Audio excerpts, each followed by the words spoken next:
Well, Hear the Boat Sing viewers, we have a fantastic interview today with one of the most exciting and inspiring people in world rowing. That's my good friend Dan Lyons, who's on the other end of this video interview from the United States. Dan Lyons, welcome to Hear the Boat Sing. Dingo, if you don't mind me calling you that. It is my pleasure to be on Hear the Boat Sing. I'm excited. Let's get going. Dan, great to hear that. Let me start by saying you're a world champion in the coxless forward in 1986. Now, you know, lots of people row and everybody dreams about being a world champion, but what's it actually like? How does it actually feel to be a world champion? Well, when you cross the line first, there is an unbelievable feeling of accomplishment, obviously, because up to that point, if you haven't won at that level, you're not really certain you can. And that last 500 meters of that race, when I had already had a lot of lactic acidosis and I had walking pneumonia and I wasn't feeling well to begin with, and we are coming that last 20 strokes, and the West Germans were coming on us every single stroke, and the next one could be the last one for them. And I actually don't recall the last 2 or 3 strokes, but there was an awareness, even as blackness descended, when we crossed the line, that we had won. And there was, more than anything, the feeling of completeness, because you're driving for something that you're not sure is possible, but you believe in yourself enough to go on that quest. And here you are at that moment, proving that what did not seem possible actually is. And from that point on, frankly, it's bonus. And that includes going up to and through the Olympics. And the funny thing is, of course, you know, you talk about doubt. You know, most people, when they get to be an international athlete or an Olympic athlete, most people don't win anything because they've already won at their national level. And they're now playing on this big stage. And of course, the numbers are that not everybody can win. And most people who are international athletes never win. So what does it actually take to get that last bit to go from being an international athlete to being a world champion? Is it just belief? Everybody's good at that level. Everybody deserves to win, I think, at that level. There is luck involved in your selection of your teammates in rowing. That is the key to everything. Who you're rowing with, who is coaching you, what they're looking for when they're coaching you, how they direct you in the changes you have to make in order to align power with everyone else. The attitude you have to have in order to get from those you are privileged to row with everything they've got to give. So there is an immense amount of work that goes into boat speed. It's not just for, in this case, people that are athletically gifted and talented. What it is more than anything else is the desire to align with everyone else, to not stand out as an individual, but to stand out as a collective. And that takes a mindset. And I believe that to win, people have to truly have that mindset of giving yourself up for a collective greatness. But in that collective greatness, you own that. It is your power that you are amplifying as much as anybody else's. And it's pretty special. We got very lucky. And this gets us to the subject of teams. Now, you've spent most of your life teaching people how to have teams that work. Mm-hmm. Has lockdown made teamwork more important or less important? Much more important, I think. To me, the only thing that matters in human relations is how we work as people, 1-to-1, 1-to-2, 1-to-1,000. It's all dependent on the ties that bind us together and how we share and catalyze our energy. That's how we get things done. There's no question that as individuals, we get great things done and we have greatness within us, but we get what human beings have done through the millennia, done best when we work together. So the lockdown now has separated us physically, but it is much more important that we connect emotionally, that we connect mentally, and that we connect in a way that will catalyze and align the energy that we do have. Much more important now, much more difficult too, frankly. Well, this is my next question. I mean, it's fine for you and me to sit here. We know each other. We've known each other for over 30 years. But if you're trying to build a team and you've got people who don't know each other that well and they're separated by distance, how do you do that? I mean, is it at all possible even? Oh yeah, absolutely. But there's a key element. And I was just talking to a man who we would like to bring aboard as a facilitator and as a teacher. And he's an Oxford man himself, but we were discussing the essential nature of creating those ties that bind in any situation. So what we do, and in the absence of this, what you are saying, in fact, will not happen, we give people the opportunity to do what we call a banner development exercise. So in this exercise, they have to come up with 4 things: a name for their team, because we'll divide them up into teams. So a motto that supports the name, a symbol, and a goal.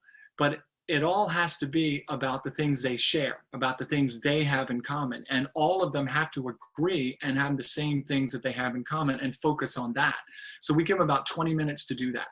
And in that time, they are forced to reveal things about themselves that they would not have expected to reveal. And they immediately create an obligatory atmosphere where there's no walking away. And so right away, they are a team of sorts. Now, I went to the Naval Academy, and the entire summer when you arrive, the Naval Academy is called Plebe Summer, and it's just one big banner development exercise. That's really all it is, because it's binding everyone together with things that they share, where to leave that particular group or team, there is a price to pay. And the price to pay is here, and it's here. And in the absence of that, you have individuals just going their own way and not being catalyzed and aligned. So you can do that online, and we do it online. We do it in our Team Hollywood programs right away, or Team Connection programs right away. So it's, I will tell you very quickly that there was only one time in the last 25 years that we've been running this company that we did not do that banner development exercise. It was with a very big bank in New York. Actually, it was run by a business school up in New York. We came in, and they didn't want us to do it because they said, well, we've already done this in the classroom. And I'm like, well, I'm not sure what's going to happen. Now, this was a rowing program. We had everybody rowing, but I don't think it's good. And so they said, no, we won't do it. So we argued for a couple of months. We didn't do it. And we got to the day, we had 150 people. We gave them shirts and hats, all different colors, divided them up in teams, gave a lecture, did everything we normally did. And halfway through the day, we had 30 people just randomly leave. Left, still have no idea where they are. They just left the program. We had never had one person leave a program in the previous 15 years, ever. And so why did they leave it? Because they had no sense of obligation to each other. They had no commitment to each other. There was no price. Is this why crews sometimes don't succeed? I mean, we've all been in crews that on paper look absolutely fantastic. They look like they're going to be world beaters. Yep. And then you get in the boat and it doesn't work. I mean, I remember having a summer with a crew that should have been fantastic and performed very poorly, and nobody had a good time. Is that why, or are there other factors that are important? I mean, in rowing, for example, you put 8 people in a boat. Well, from a human relations standpoint, that's why they would fail, because they're not willing to give up the individual ego for the collective ego. When it becomes all about the individual, that crew is doomed to fail every time. And it's all about the individual when they don't open themselves up to each other and take the risk of trust. And that's what they have to develop. And in the absence of the collective when you get the individual, you will have failure. And that is almost 100% of the time. It doesn't make for a good season, does it? It doesn't, yeah. And on the reverse side of that is when you do actually trust, when you do open up, the reward is unbelievable. The reward, again, you don't lose yourself in the collective. That's not the idea at all. This isn't communism. Not that that's a bad thing necessarily, but you don't lose yourself in the collective. You, in fact, assume the power of everyone else. You, to a certain extent, become exalted as an individual when you dive into the collective power that's available to you. And when you have that attitude and that mindset, then you have champions. Now, going back to your straight fall, the World Championship straight fall, you've got 4 guys in there, and we see boats where, you know, people's bodies aren't necessarily in sync, but obviously the boat's moving pretty well. They're doing things together. Can you just give us an insight in a rowing sense, what it's like to be in a boat that's that good, and what are you actually feeling through the water? You know, you talk about teamwork, but what are you actually feeling through the water? Every crew's hope is to attain what we call swing, right? And swing is when everyone is moving perfectly together, and there are levels of swing. There's levels, I suppose, of perfection. And when you begin to move together, what was hard a moment before becomes easy is not the greatest word for it, but I will tell you a very quick story. In 1985, the year before we won the Worlds, I was with Chris Clark, who was our friend at Oxford, and I was thrown into a great guy. Yes, and a great guy, and a wonderful man. And I was thrown into a boat with him at the World Championships because my partner had become sick and had been carted off to the hospital in the heat and the semi. So he was gone. And Clark was to spare. And we only rowed twice together, and it went unbelievably well, but no one would believe us that it would go that well. And so they said, it's best not to enter the petite final. That's where we were, because you're just going to be humiliated. And so I said, no, I think we're going to do well. It just feels easy, unbelievably easy. We are swinging this boat. And they're like, okay, go ahead. So we went into the petite final. The Romanians, who were the Olympic gold medalists from the year before, were next to us, and they just shook their head and laughed, and they said, new partner. And I said, yeah. You know, so the first 25 strokes, they got a length lead, and then we hit it. We hit the swing. And we were rowing at 37 strokes a minute, and it was absurdly easy. And at the 1,000-meter mark, we had 12 seconds on the field. And Clark turned around to me, and he said, so this is World Championship rowing. And I said, yeah, take another 10.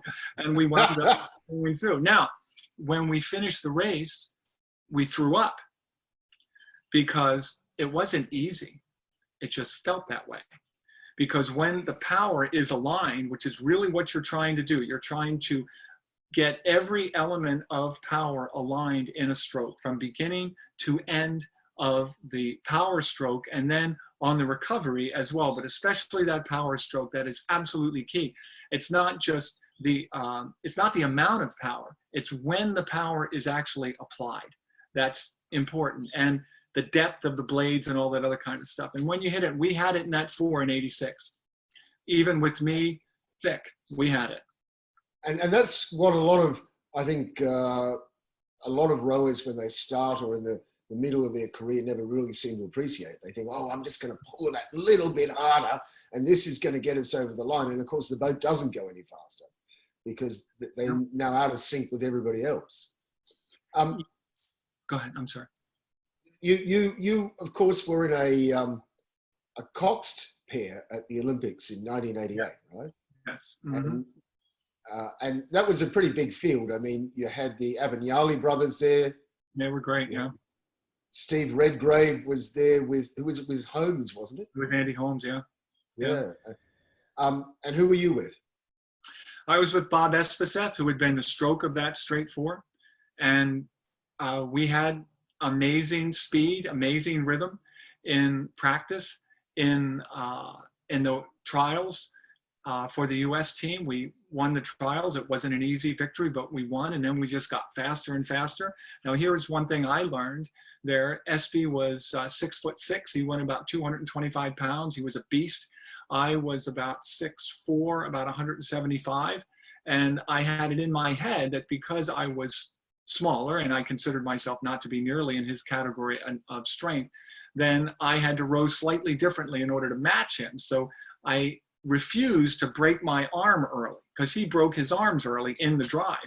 And I refused to do that because no matter what the coach said, it was Freddie Smallbone, who was a UK coach, I just didn't feel he was correct. And finally, when we were out in Los Angeles, he put SB and I on ergometers next to each other, and he forced me to break my arm. And even on the ergometer, I felt that we were swinging together. And I went out in the boat, and all of a sudden we had it.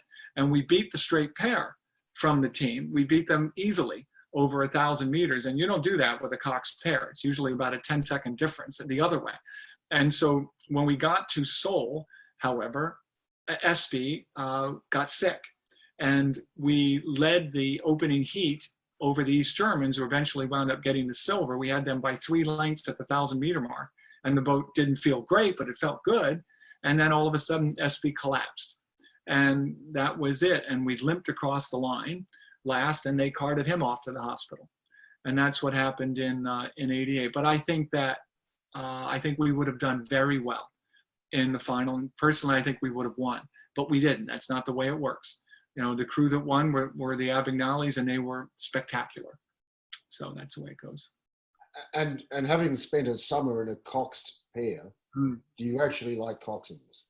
I love coxswains, yeah. My best friend was the coxswain. Well, you know, when you're rowing a cox pair well, doesn't feel like there's a coxswain in there.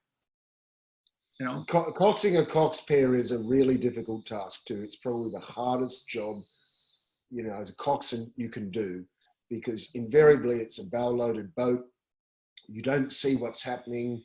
The stern can get out of control on you really quickly, and you've got to be so careful.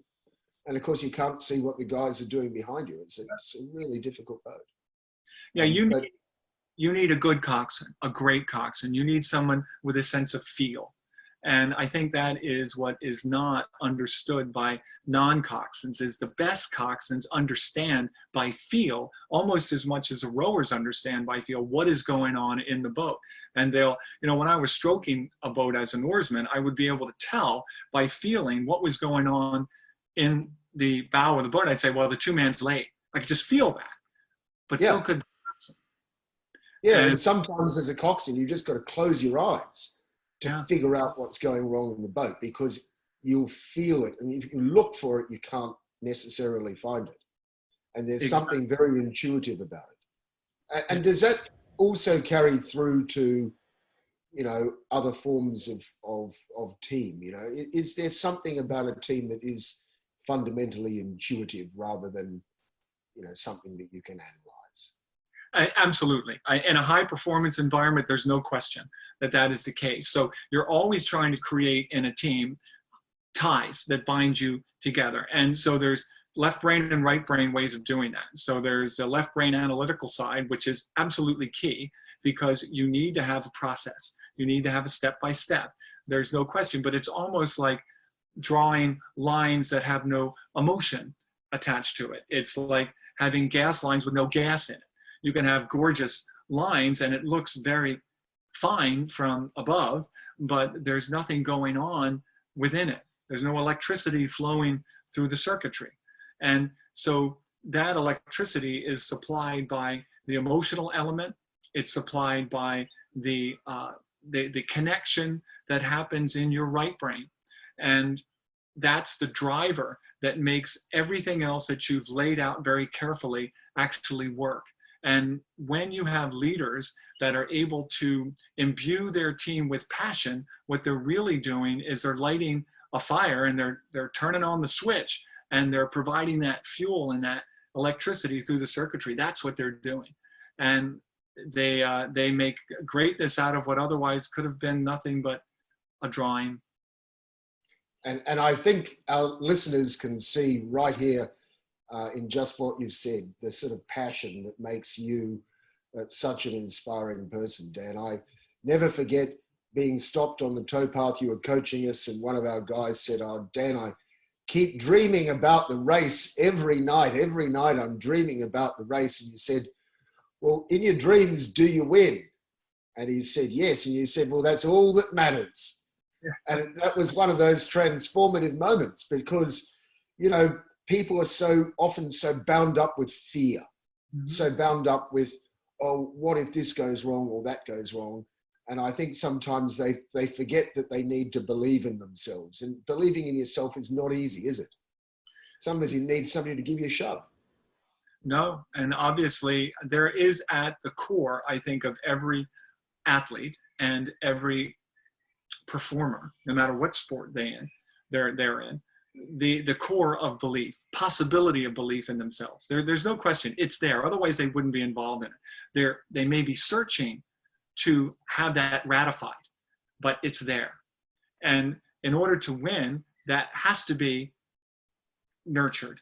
That has to be ratified there. And with that quest for personal completeness, you bring the passion and the energy for that to actually come to fruition with you. It is the questing.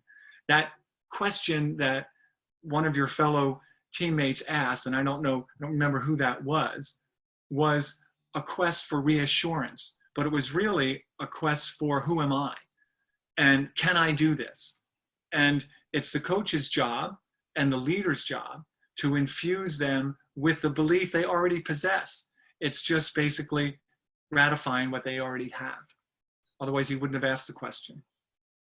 Dan, that's a wonderful note on which to end this interview, and a wonderful thought to leave with our listeners from Hear the Boat Sing. Dan, on behalf of everybody at Hear the Boat Sing and all the people around the world who will be watching this video, thank you very much. Thank you for being such an inspiring person and sharing your time with us. Thank you, Bill. It's my pleasure more than anything else. To the dingo we all know and love. Have a good one.